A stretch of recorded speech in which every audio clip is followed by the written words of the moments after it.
It's been 5 years since President Trump appeared for an interview on 60 Minutes. A lot has happened since then, not least of which was his political comeback and triumphant return to the White House. On Friday, hours after he touched down from his whirlwind trip to Asia, Mr. Trump agreed to sit down with us for a wide conversation.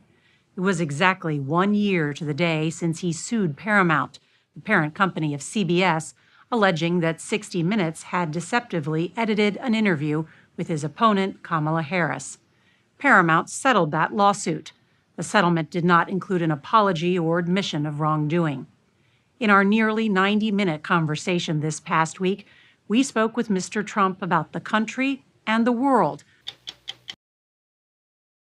Hey, welcome into Courageous Media. Really appreciate everybody rolling up. Thanks for being here. You guys are awesome. It's what makes this show worthwhile. Now, we are going to got two big stories for you today, and it's essentially a tale of two interviews. There's the Donald Trump interview with 60 Minutes, President Trump's interview, and then we've got a bizarro world interview between Kristen Welker and good old Gavin Newsom. We're going to get into that. But first, I want to cover this interview with President Trump at Mar-a-Lago and 60 Minutes. Now, you'll notice in their little intro, twice, they didn't even bother to use the proper honorific President Trump. He is the current president, by the way. Not even former president. He's not a retired president. He's not a two-termed out president. None of that. No, he is the president of the United States. And yet they chose to refer to him as Mr. Trump. It's utterly egregious. But this is who 60 Minutes is. This is exactly who they are. And it's why Trump essentially brought his boxing gloves to this thing. It was crazy. Now, I have watched the entire, hour and 15 plus minute interview. I've got a few snippets for you. We're going to go through a couple of highlights, some great stuff. I thought this was a Trump masterclass. He did not really let them land a glove. You're going to see all the libs out in the media ecosphere just saying that, you've got all the regular TDS morons out there like Pac-Man and Midas Touch and these guys, Trump showed he was senile, he had a meltdown, blah. None of those things are true. We're going to show you some clips. We're going to show you two answers really that I thought were particularly engaging in terms of how he dealt with the interviewer as well as how he dealt with the issue. But I really appreciate everybody rolling up. Political fishermen in the house. Thanks so much for being here. Lynn Sanger also, good morning. Good Monday morning, everybody. All right, let's dive right into this thing. We got some good stuff on this interview. So here we go right away.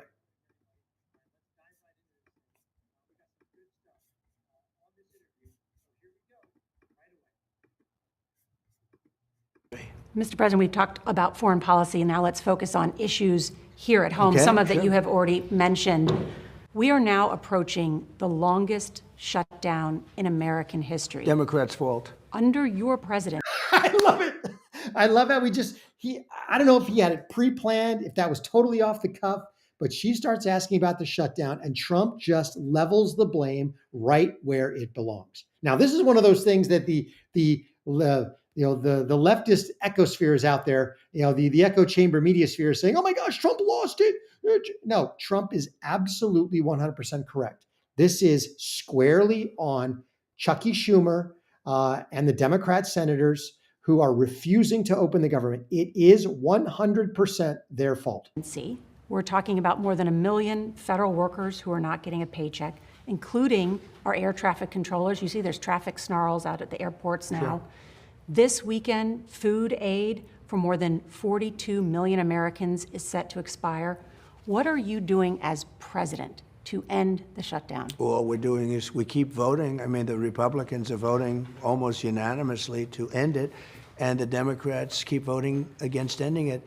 They've never had this. This has happened like 18 times before. The Democrats always voted for an extension, always saying, give us an extension, we'll work it out. They've lost their way. They become crazed lunatics. And all they have to do, Nora, is say, let's vote. And you can the economy could open up during our interview. Is there something you can do, though? Is there something you can do to bring this to an end? All I can do is give the facts. Here's what I can't do.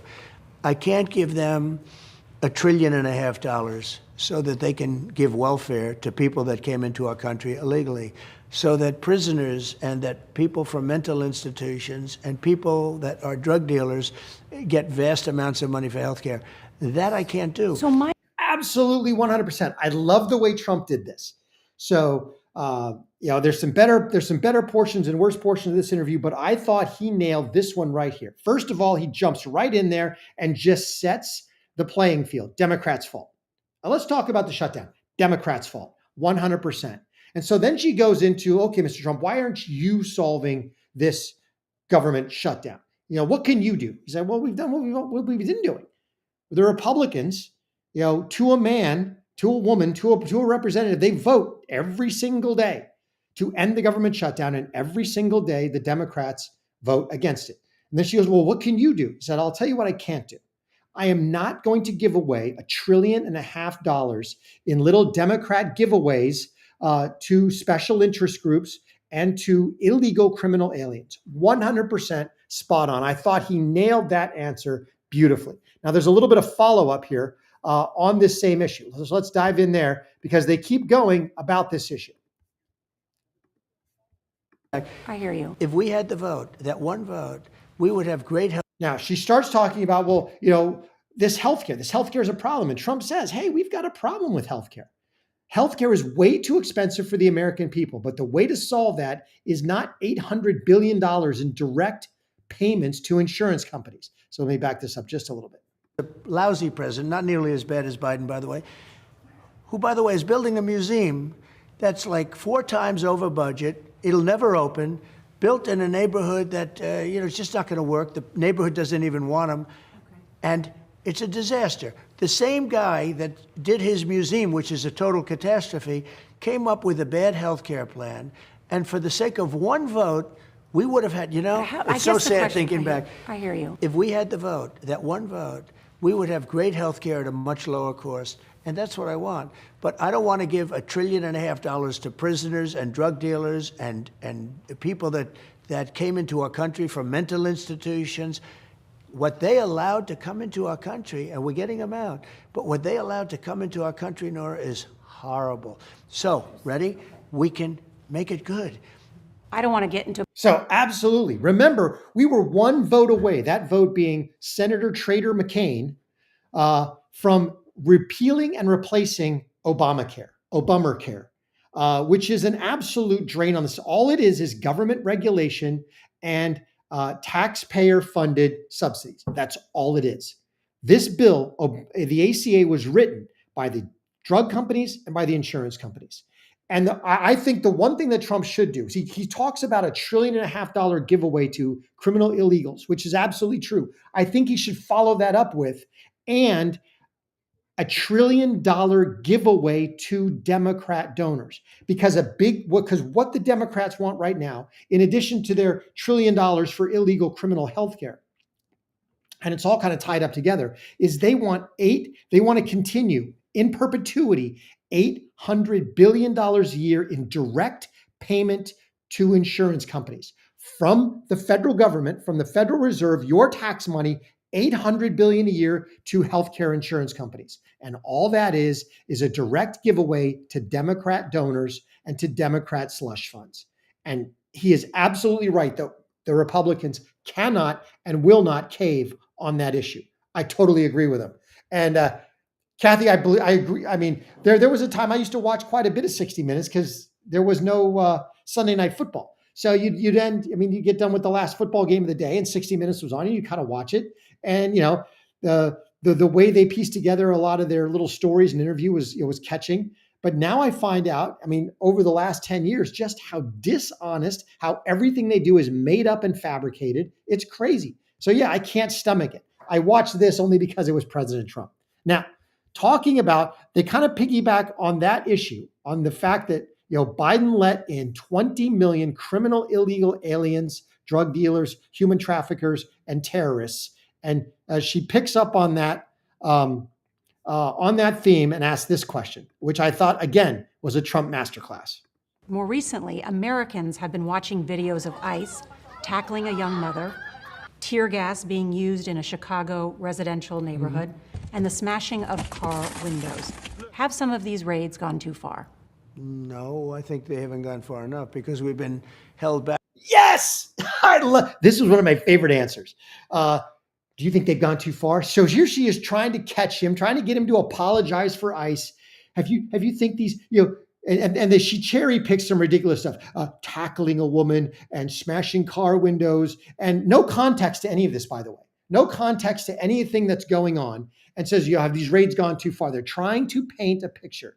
This was a statement dressed up as a question, and Trump just cut right through the middle of it and said, nah, they haven't gone too far. In fact, they haven't gone far enough. Here we go. Far enough because we've been held back by the judges, by the liberal judges that were put in by Biden and by Obama. You're okay with those tactics? Yeah, because you have to get the people out. You have to look at the people. Many of them are murderers. Many of them are people that were thrown out of their countries because they were, criminals. Exactly. These people need to get out. And we have to realize that other than an American constitutional responsibility not to basically treat them as an animal, they have no rights in America. They are here illegally. They are not under the jurisdiction of the United States government. They have not been granted a pass. They have not been allowed into the country. They are here illegally. Therefore, they should be treated as enemy combatants. Really, that's what we ought to do. Simply treat them as enemy combatants, detain them in Guantanamo Bay, and then deport them. Done. Now, for those who, when they are detained, say, no, I am here legally, and they have some paperwork to back that up, fine, adjudicate that in an immigration court, which is part of the executive branch. I have no problem with that. But people who are here illegally do not have the same rights as American citizens. That's just plain and simple. And I love what Trump said. No, we are not going far enough. In fact, we need to have, another 100,000 ICE agents and National Guard and everybody and round up all of the 20 million illegal criminal aliens, and they are criminals by definition, and get rid of them. I love that answer. Let me know what you think. 2 Corinthians V6, so glad you're here. All right, let's keep going. Because now they get into foreign policy. Now they actually had foreign policy up front, but I've switched the order. And I love this answer too, because again, here she is trying to get him to essentially create foreign policy on the 60 Minutes show, which would have been great for their ratings. But I love that he pushed back and said, no, we're not doing that. Check this out.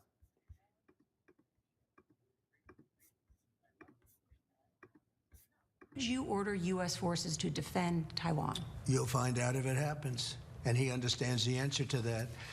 Why not say This never even came up yesterday as a subject. He never brought it up. People were a little surprised at that. He never brought it up because he understands it, and he understands it very well. Do you mind if I ask, when you say he understands, why not communicate that publicly to the rest of us? What does he understand? I don't want to give away. I can't give away my secrets. I don't want to be one of these guys that tells you exactly what's going to happen if something happens. The other side knows, but I'm not somebody that tells you everything because you're asking me a question, but they understand what's going to happen. And he has openly said, and his people have openly said at meetings, we would never do anything while President Trump is president. Absolutely agree. No, I do not have to detail what my diplomatic and military response would be to a Chinese aggression against Taiwan. I do not have to tell you that, because if I lay it all out, if I spell it all out, then that allows the Chinese government to start essentially, playing games, doing math, figuring out what their real risk profile is. And if we do this, no, don't do that. Simply lay it out that the U.S. will respond in some way, shape, or form. And I think Trump's made it pretty clear in private negotiations with Xi, and he's also alluded to the fact that if the CCP makes a move against Taiwan, there will be hell to pay. Now, because if he says, yeah, we're going to defend Taiwan as Xi wants him to, then the follow-up questions start rolling. Well, how? Well, how far would you go? Would you just be defensive? Would you send troops to Taiwan? Would you send airplanes to Taiwan? Is it monetary aid? Because now, and again, Trump has the reputation of being a firebrand. Trump has the reputation of being absolutely unpredictable. So Xi and the rest of the CCP have to consider, all right, if we make a move against Taiwan, what happens? Maybe America sends troops there. immediately. And now we have to make a decision. Do we engage American troops? Maybe America sends the Pacific Fleet and starts sinking Russian boats in the Taiwan Straits. Maybe they start bombing ships inside Hong Kong Harbor. You don't know. Maybe the U.S. ensures that Taiwan has the ability for deep strike missiles that go after the Three Gorges Dam, which could lead to 100 million dead in China from flooding. So Trump is essentially saying, we will respond. There will be hell to pay, but I'm not going to tell you anything about what we're going to do because the CCP will be left guessing. They won't be able to do a mathematical risk analysis. They won't be able to narrow it down and say, okay, here's how far we can go here, we can go there. They won't be able to do that because they don't know exactly what I'm going to do. I love the fact that he would not give her the time of day on this. It's beautiful. So this was my other favorite answer. My first favorite answer was, yes, we haven't gone far enough in the ICE raids, and this was my second favorite answer. I thought he absolutely nailed this. Now we get into a little bit more, not necessarily shutdown related, but economic related. So let's dive into that. But while we do that, if you could please, I'm so glad you're here. We've got a bunch of people watching. Really appreciate everybody being here. Please smash that like button for me. If you haven't already, subscribe to the channel. That's a great way you can support us. If you like the content, the best way to support us is subscribe to the channel, watch the video all the way through, hit the like button, and share Courageous Media with everybody that you know. All right, but let's keep going. Economy. The signature part of your economic plan is tariffs. The Supreme Court is going to hear arguments this week on whether you have the authority to impose these sweeping tariffs without congressional approval.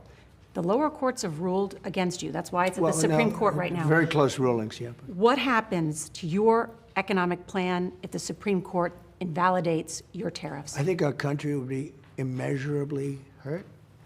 I think our economy will go to hell. Look, because of tariffs, we have the highest stock market we've ever had. Because of tariffs, 401ks at the highest level, and this is millions and millions of people that we've ever had, 401ks. I think it's the most important subject discussed by the Supreme Court in 100 years. If they take away the power of tariffs from us, and it has to be quick and nimble, you can't have Congress where hundreds of people have to look. They can't even agree to continue a country. You can't have They can't even agree to keep the government open, let alone how to issue tariffs against a foreign power. Congress. This has to be quick and nimble. Well, you just finished. Trump is absolutely right on two counts here. One, this is probably one of the most important Supreme Court cases. Now, there's a whole bunch of important ones, but this could be the most important. They cannot strip the president of this power. First of all, Congress, by statute, has already delegated this power to the president for national security reasons, because tariffs are a tool in the bag of the executive, of the chief executive, as endowed by the Constitution of the United States, as elected by the whole of the country to conduct foreign and national security policy. And tariffs are absolutely a part of that. And you have to be able to go quick. And as he says, now he has a very long answer where he talks about he's ended 8 wars. And one of the ways he ended those wars was he basically said, look, if you guys don't stop this nonsense, you're not going to do business with the United States. I'll hit you with a 500% tariff. Done.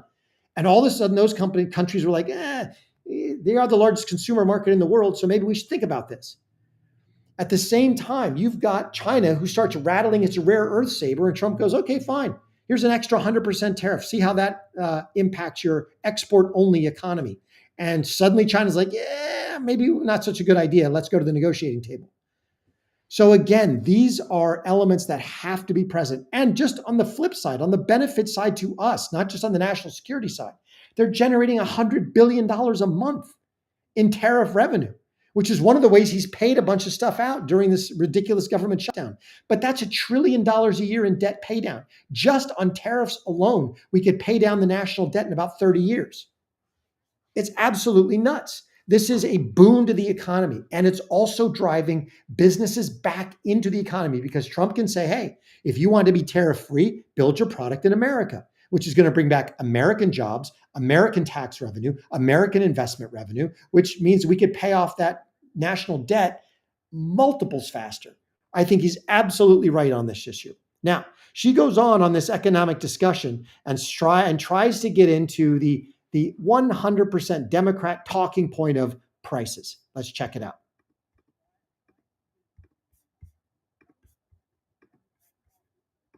Just hit an all-time high. We're doing really well. Can I ask you, Mr. President, on that point, though, when the stock market is doing well, that doesn't affect everybody. Not everybody's invested in the stock market. It does. But there have been grocery prices No, are up. 401ks. People have 401ks. Their 401ks are double what they were a year. I'm going to stop that right there before we get into the price, because she talks about the fact, well, the stock market's up, but not everybody's invested in the stock market. Okay, these people don't even, it's not that they don't know their own facts. They just don't want you to know their own facts.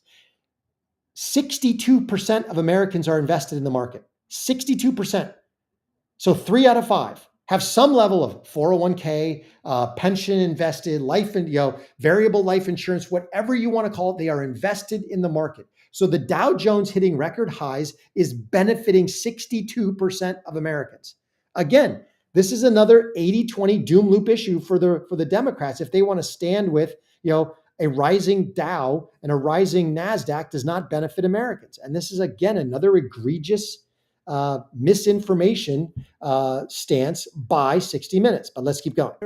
But for people that don't have 401ks or are not invested in the stock market, but they've seen their grocery prices go up, inflation. No, you're wrong. They went up under Biden. Right now, they're going down. Other than beef, which we're working on, which we can solve very quickly. They are 100% going down. Now, we've seen that. When Trump took office, the price of eggs was roughly, $7 a dozen. Now it's down to $3. Okay, so that's less than half. When Trump took office, gas was north, where I live, I don't know where you live, north of $3 a gallon. It's now down in the 240s. Political fisherman, you're at 225. That's awesome. So Trump has dropped the price of gas by at least 20%. He's dropped the price of eggs by 50%. And he's right. He's got some beef issues because of the tariffs and what he was doing against China and Japan. And now that they're going to be buying soy and other things from U.S. farmers, we can help drive that price down. But overall, let's just look at data-driven commentary here, because we'll bring the receipts. Again, the current inflation rate is 3%. Under Biden, it was 8%. For most of his term. It was up near 10% at one point, but it ratcheted right up to the 7, 8, 9% range. Now they brought it down to about 4%. Trump is in office and it is sitting at 3.1%. Realize that according to most experts, the optimal number for inflation is somewhere between 1.7 and 2.7. So this is slightly high from where they optimally want it to be. But that's coming down. Energy prices always precede lowered inflation, because energy prices now ripple effect through the economy that drives the rest of prices down. It drives logistics prices down for trucking, shipping, everything else. It drives energy costs down for things like air conditioning and whatnot. So this is absolutely a boon, and this will absolutely drive prices down in the future as we lower energy price. So he's 100% correct. Prices are not higher for most Americans since he took office. Are they higher since 2020, since the first rigged election? 100% they are, because of Biden and his Inflation Creation Act. All right, one more clip on this. And I thought, again, this was a masterclass by Trump. But this one last clip, of course, we were going to get into, what are you doing political retribution? So let's dive into that clip, because I thought, again, Trump nailed it. Here we go. James Comey, John Bolton, Letitia James were all recently indicted. There's a pattern to these names. They're all public figures who have publicly denounced you. Is it political retribution? You know what? You know who got indicted? The man you're looking at. I got indicted, and I was innocent. And here I am because I was able to beat all of the nonsense that was thrown at me. And yet, when you go after a dirty cop like Comey, or a guy like Bolton, who I hear I don't know anything about it. I hear he took records all over the place. Who knows? Letitia James is a terrible, dishonest person, in my opinion. Did you instruct the Department of Justice to go after them? Not in any way, shape, or form. No, you don't have to instruct them, because they were so dirty, they were so crooked, they were so corrupt, that the honest people we have, Pam Bondi's doing a very good job. 100%. Hey, first of all, you want to look at political retributions? You want to look at political prosecutions? Look at me. Because none of the cases that were stacked against me had any merit whatsoever. Now you look at James Comey, everybody knows he's a dirty cop. You look at Bolton, he clearly had classified material he was not allowed to have. That is objective on its face. They found classified material in his office, in his home. He is not allowed to have it. He is not a former president. He cannot have that material. He cannot transmit it via email to anybody else. And then you've got Letitia James, who is objectively guilty of mortgage fraud. Okay? So you've got all this going on, and Trump basically lays out the case. Hey, I didn't do anything. I didn't tell anybody. I didn't direct anybody to go indict somebody. I said, I want action. And that action was they brought grand juries, and grand juries issued the indictments. 100%. I thought Trump nailed this interview. Let me know what you think in the comments. I thought this was a masterclass, regardless of what, the Midas touch and Dave Pacman and, all these other leftist morons in the ecosphere are saying. Trump absolutely nailed this interview, in my opinion. Let me know what you think. Now, again, I told you this was going to be the tale of two interviews.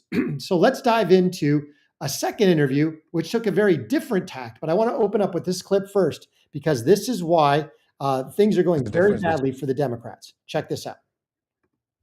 The difference between being kind, and to me, my faith is one thing is being nice to people from different lands, but they also have to be respectful of our laws.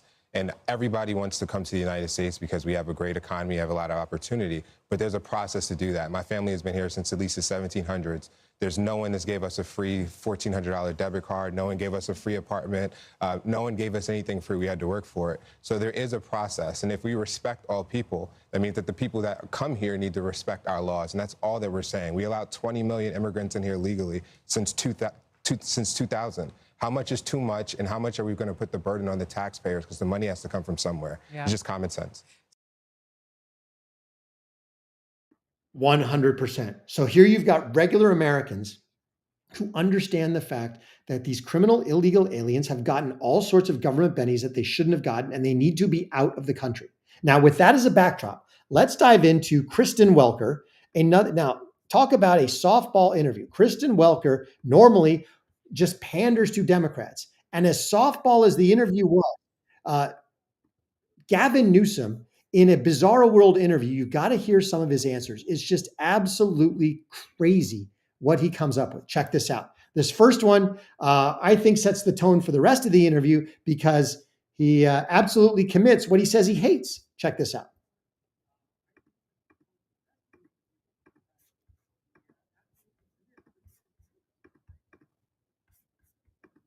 In response to someone talked about it, and I hate when nothing I dislike more than the politician that sits there and lies to you. And we all just sit there rolling our eyes going, give me a break. And we are all sitting, rolling our eyes right now, because that's you. You are the man. In the words of 2 Samuel, when the prophet Samuel showed up to David and told the whole story about the poor man with one little ewe lamb, and the rich man who had whole flocks and herds of lambs, and a visitor showed up, and the rich man said, I don't want to take one of mine. I'm going to take this other guy's little ewe lamb, and I'm going to slaughter that for the feast. And when David was presented with that story, he said, hey, as God is my witness, that man shall die. You are that man, Newsom. The one you say, I just hate it when they cock their head like a snake and lie. That's you. Newsom is the ultimate liar. The problem is he's very, very good at it. He's a very good liar. He can do it. He's a psychopath. He's a sociopath. I don't think he has a moral compass. I think he will lie about anything. All right, let's keep going. Give me a break. So as it relates to that, there's nothing on the right. I'm focused on Prop 50. I'm focusing on fair and free elections. And to the extent... The question was, are you running for president? Fate, the future, there's an alignment. You have a big enough why. You have a what and a how. You meet a moment, and that moment presents itself in a year and a half. We'll see what happens. In other words, I'm running for president. This is all about running for president. That's why I shut down my little podcast where I had long form discussions with people like Charlie Kirk and others, because they were showing me to be a fool. And in order to have that discussion and sound intelligent, I had to essentially renege on all the all the policies that I've been promoting in California since I've been governor. Men and women's bathrooms, men and women's sports, basically complete socialism, all of the nonsense. And he's been showing off what he's figured out is by manifesting his extreme TDS, he gets more views on social media. And he's figuring that his path to the presidency is how big a presence can he build on social media, specifically the leftist ecosphere. All right, so we got that. Now let's dive in, because he talks about working with President Trump. And I thought this was classic because essentially he says, right up until the time the president showed me to be a fool and deployed the National Guard, I talked to him all the time. As long as I thought I could get a photo op, I would talk to him. But once push came to shove and the president basically said California is a lost cause, I don't talk to him anymore. Check this out.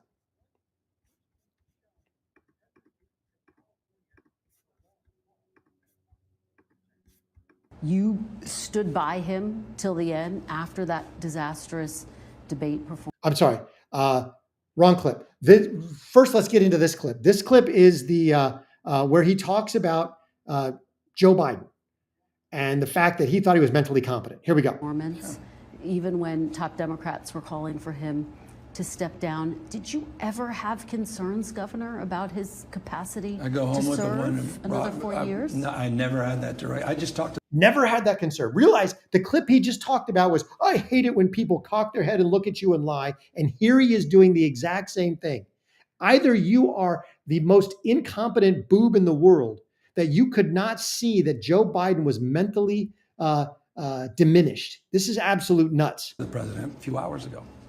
I've been privileged to have a relationship with the president. Governor, did you legitimately believe that he was capable of serving as president until January of 2029? Yeah, I think my focus was frankly situational. It was making sure Donald Trump didn't get back into office to experience everything that we're experiencing today. And there was no interaction I had that suggested otherwise. What do you say to Americans who feel misled by you and other top misled in what Democrats respect? He decided to step about the down. mental acuity of President Biden, that they wish you'd sounded the alarm sooner to give way for I never an experienced. open Look, convention? I'm not going to substitute myself for someone else or for popular opinion.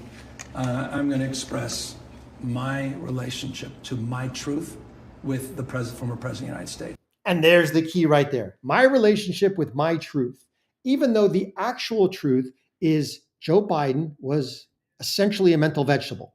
Joe Biden couldn't walk off a stage. Joe Biden talked to dead people during press conferences. Joe Biden was completely and utterly mentally diminished, which is a shame because he never should have been in the office in the first place. They should have 25th Amendment as soon as they figured that out, but they didn't. So we were stuck with a president who wasn't president, a presidency that was basically run by a bunch of unelected bureaucrat staffers and an auto pen. And here you've got Gavin Newsom, who literally said he hates when people lie, is now lying bold-faced to your face. He is sitting here saying, my truth is that Joe Biden was mentally competent and totally up for the job. And my truth is essentially a fabrication.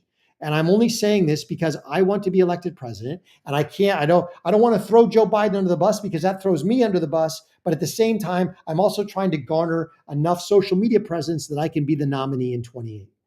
He is a slick, two-faced liar. That is exactly who Gavin Newsom is. You are 100% correct, Lynn. All right, let's keep going. Including at the end of his term, quite literally, in December, which was a masterclass of foreign policy and domestic policy, which I will never forget as we walk through not just the election, but we're walking through the world we're living in. There was nothing to suggest what you just said or others have suggested in terms of my interaction. That's all I can be accountable for. Wow.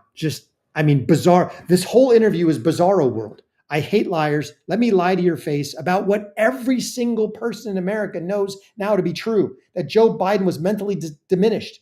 Everybody knows it. They can just go back and watch the videos and realize he can't walk off a stage. He talks to dead people. He slurs his speech. He walks the shuffle like somebody who has Alzheimer's or something similar. Everybody knows it. You've even got, Jake Tapper out there. You've got other people other than ridiculous Kareem Jean-Pierre saying the same thing. Yes, Joe Biden was absolutely mentally compromised. And here you've got Gavin Newsom trying once again to lie to the American people. Now let's talk about his interactions with President Trump and how he basically is lying to you again. This is bizarro world. Here we go. Oops.